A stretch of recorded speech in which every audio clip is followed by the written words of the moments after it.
My grandmother was from Sweden, and she was a rug weaver, and so she did that her whole life until she got too old to do it. But so I grew up with that knowledge. I have an architect husband, and we see a lot of cities all over Europe and America, and I think they're fascinating. And as a pictorial view, I just got the idea of trying to show them. And I found this material that's very reflective and started playing around with it. First, I just put some of the stuff on the weaving just to see what would happen, and I saw it sparkling, and I thought, reminds me of windows. I have the background in design and color, which is very helpful, and that relates very well to tapestry weaving, which is pictorial. I've done work for churches in Saginaw and several there, and in Ann Arbor and Upper Michigan, and I even have a piece now, it ended up, in Bethlehem. I was never too interested in weaving yardage and that sort, unless it was for clothing, and I'm also interested in fashions. So I would design fabric to do clothing, and have continued to do that for many years. The short answer is we turn grass into clothing. That's really what it amounts to.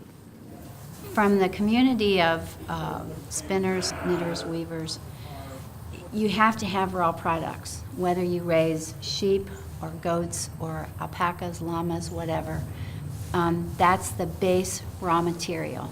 And if the shepherds do their job with whatever it is they raise, the weaving's better, the yarn's better. Everyone is better off for what starts in any barn. There are some operations that might have 100 sheep in a barn this Right, size. right. And that's not good for wool. You see, this is the kind of things that happen in nature. Nature always inspires me, especially flowers. And I do have flowers in some of my felted pieces. I'm sure that flowers is what makes me use some of the combinations I do that I really like.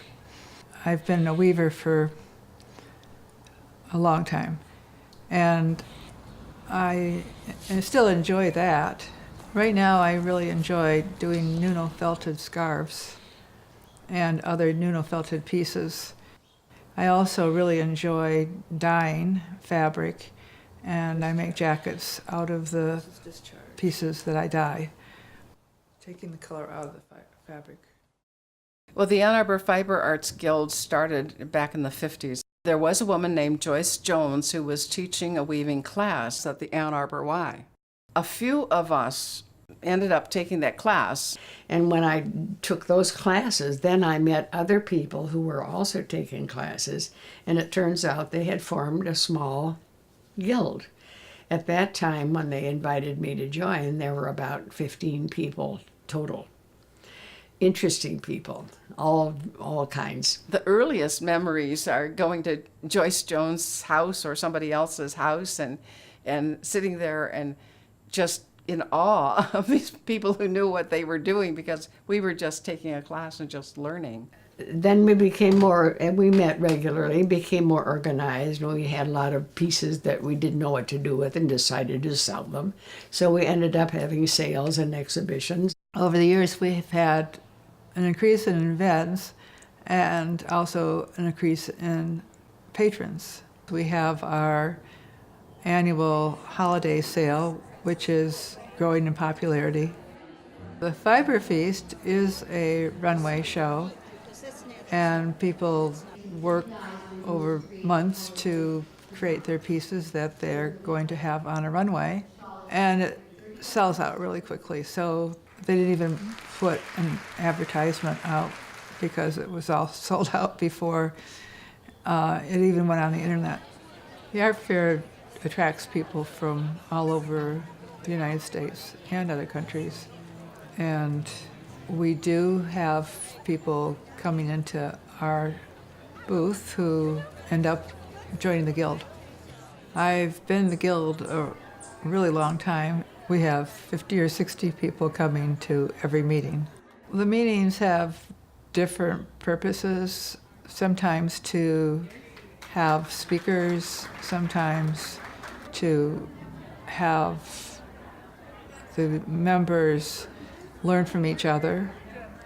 And Ann Arbor being a university town, it attracts all kinds of people, so you get a lot of variety. So our guild is quite unusual that way in having the whole range of surface design, weaving, dyeing, sewing, making things from cloth and fiber.